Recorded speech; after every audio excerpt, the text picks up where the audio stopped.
Hey everyone. I'm in the middle of working and I saw something very disturbing. Of course, I saw, I'm seeing a lot of disturbing things, but I stay quiet about it. And I said, you know what? Now is the time to talk about it. Excuse my ums and ums. Here it is. In Georgia, I didn't do my research as well as I should have, or maybe I just remained blind to it all. But Georgia is not the most diverse or welcoming place that I've ever been. It's quite, I don't want to say it's racist, but it's really divided here. It's really divided. Looking for a place to live alone was very difficult. The situation with me when I first moved here, I researched a lot as far as where I would like to live, a safe area, just different things like that when I was looking. As I do in New York, you just want to live in an area that's safe and quiet and pretty, and that's what I did. I didn't realize how divided it is because in the process of looking for an area like that, I didn't think about colorism or racism. I just thought Sandy Springs is nice, and I loved it there. That's the very first place I moved when I came to Georgia. It's right near the MS Society, or at least where the MS Society was. And I loved it there. It's really nice. But I learned a lot about racism and colorism while I was there. I've never experienced it as severely as I've experienced it moving to Georgia. All right, in that area where I lived in, it's considered maybe affluent or upper class or however you want to put it. Compared to New York, it was okay with me because my rent was practically dirt cheap compared to New York. I had a 2-bedroom, 2-bathroom, there's a pool, a gym, it's beautiful. And it was about $880 or something like that. In New York, that is unheard of. That's almost $2,000, that place. But in Georgia, they're like, you're paying $880 for a 2-bedroom, 2-bathroom? You could have a house for that. Wow. So, now my head is spinning maybe I do want a house. Because I'm a studio type of person. I'm like, I don't need anything. I'm not up to mowing a lawn or taking care of all the house business. But anyway, now I'm like, maybe I should look into getting a house. But that's another story. What I'm saying is I just saw another news update as far as racial profiling, as far as apparently a young lady, she's a person of color or black or however you want to say it, she must have fallen asleep somewhere, whatever it is, and the cops was called and they asked her if she is a student there in Yale. Okay, I get it. We're not classified as the most intelligent people, or maybe I don't know why the cops were called. Apparently a white student called the cops, and they went to her room, they questioned if she goes to the school, ridiculously. And this happens all the time, but people are thinking, oh, now that we have cameras, they're always talking about it, whether they pull them up in a car or Starbucks or now in Yale, Waffle House, a lot of things are happening. And it's not just happening, it's now being recorded. And now that we have Facebook Live, we are seeing it. This is something that has been in existence. Now that I'm in Georgia, I'm seeing another side of it that's very disturbing because it's not only racism, it's colorism. Me, as a fair-skinned black woman, I feel like I am sitting in like a spy in various places, especially when I was in Sandy Springs. Now picture this. As a black woman, there are not many black women in Sandy Springs or in a lot of areas in Georgia, especially when you spend a good amount of money for where you're living. Apparently that's it's divided. Anyway, needless to say, being fair-skinned or whatever it is, I'm sitting with people and they say things about black people like I'm not black. They truly say those people, look at those people. Or I'm sitting down speaking with a woman in her home, we're having a conversation, All of a sudden, she gets up and looks out the window.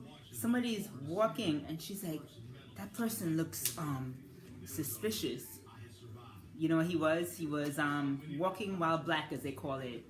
Is it WWB or something like that? Just walking. He was walking. I couldn't believe, like, we were in the living room having a conversation. She gets up, runs to the window, thinking like we're about to be robbed. I'm like, the guy is walking across the street. Like, this is unheard of in New York. But apparently, there's not much mixing. I understand, because I was in Norcross with her, and I understand she told me they fought to not have buses come to that side, to Norcross, to not have public transportation go to Norcross, because that may bring the blacks up there. Whoa. I have never heard that in my life. Like, we drive buses now? Like, what? I didn't know that, you know, you don't want a bus to come because black people are on it. Like, I know, like, Rosa Parks fought for us to sit in the front, and black people fight to sit in the back now. Like, I'm just, like, bewildered the amount of things that come out of mouths now. So anyway, she was like, the Norcross, the community, or whatever it is, they went to the mayor or whatever they did to make sure public transportation doesn't come there, because that brings the black people. Not only that, I hear some areas in Georgia are not nice anymore, like Stone Mountain, because the people from New York are coming down here. I guess it's like crazy expensive in New York, so we're migrating to the south. That's how we do. We kind of like get divided as the money goes. But I'm digressing. Anyway, somebody was like, "Oh my God, this South Stone Mountain is only bad now because, you know, people are moving from the north." I'm like, wow. So anyway, back to what I was saying. Colorism is real. Being fair complexion, I am witnessing how bad people are towards us as black individuals. I witness it. I cannot understand how Caucasian women and men and women say that it doesn't exist. Like, I don't know if they turn a blind eye to it, or if it's just something that's just not apparent, but it's real. I could say it as a light-skinned woman, it is real. Like, I see discrimination. I see it myself, and I could admit that being light-skinned, I'm lucky. Being Caucasian, you're lucky.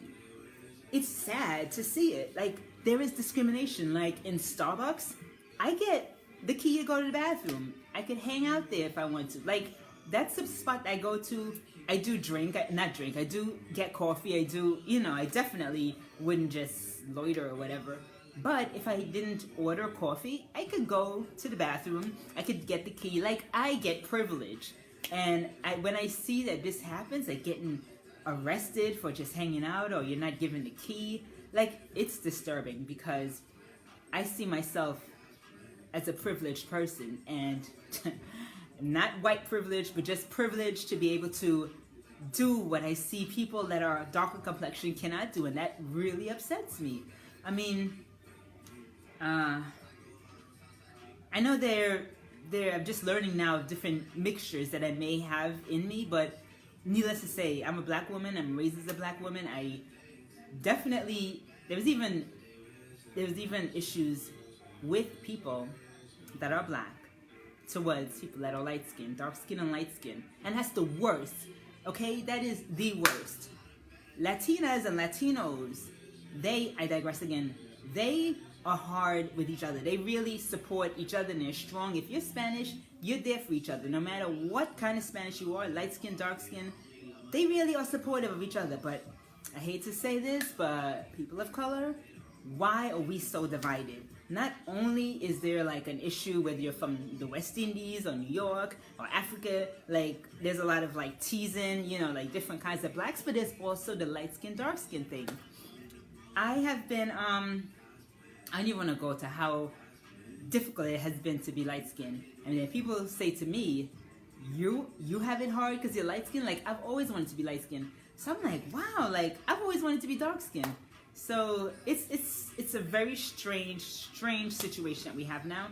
And where I'm getting is, I started looking for places that are a little bit more culturally mixed, maybe like the Village in New York. Just a mixed culture, because being in Sandy Springs when it was so segregated and divided, I said, I need to definitely venture out. So I went to another area that's maybe considered predominantly black, and I heard somebody scream, "What's that light-skinned girl doing here?" What? That just blew my mind. I'm like, okay, this is way too much. Okay, I'm in the North, and white people are saying things about black people while I'm there, like I'm not black. And then I go to another area in Georgia where predominantly black, and they're like, "What's that light-skinned girl doing here?" I just don't know anymore. Where do I belong? Where should I go? Like, really? So anyway, I just wanted to say racism is real, colorism is real. I'm sick and tired of it. And I hope to find a place where people like myself belong, you know, with the light skin, freckles. I know they're very few and far between of us. And, you know, red hair and freckles, I hear, is like about 2% of the world. Or like we're just like inbreeds or something. Like, that's just not common. But either way, yeah. Share your thoughts on this. Because now that I'm seeing, again, a situation of a student being called on a Yale student, well-spoken Yale student, 3 cops come to her dorm, or 4 cops come to her dorm. So they're like, "Don't take pictures of us." And she's like, "This is Facebook Live." Facebook Live is catching things, okay? So they're like, "Well, give us your ID and show us that you're a student here in Yale." Wow. It's like, it's hard for us to even be successful. Like, we're questioned. You could get, if you're a successful black man, especially dark-skinned black man, you have to still work twice as hard to be considered half as good. Not many people want to admit it, but I see all angles, and it's true. We do have to stay on our P's and Q's. We have to, like, I have to dress up a lot more than is needed. I have to, and not that I have to, because I am saying that, you know, like, I feel like a lot of times I'm getting away with things, but especially from back when the whole Trayvon thing in the hood, I make sure I make an extra effort to look presentable when I'm out in the street, because now I'm like, wow, it's just that easy to get shot for looking like a bum, or not even looking like a bum, but looking, you know, too casually dressed. Like, oh, by the way, it did happen to me when I was in Norcross. I was walking once by that woman's house, and I was casually dressed, and a car followed me. I was like nervous, because everything makes me nervous, but the car kept following me. So I looked, and then I remembered, you're in Georgia and it's racist here, and you're in Norcross and it's especially, as I understand, segregated there. So I'm walking, and I'm sure that man was following me, like, what do you do in this area? So when I look around, he would stop, and so I'm like, okay, I have to smile.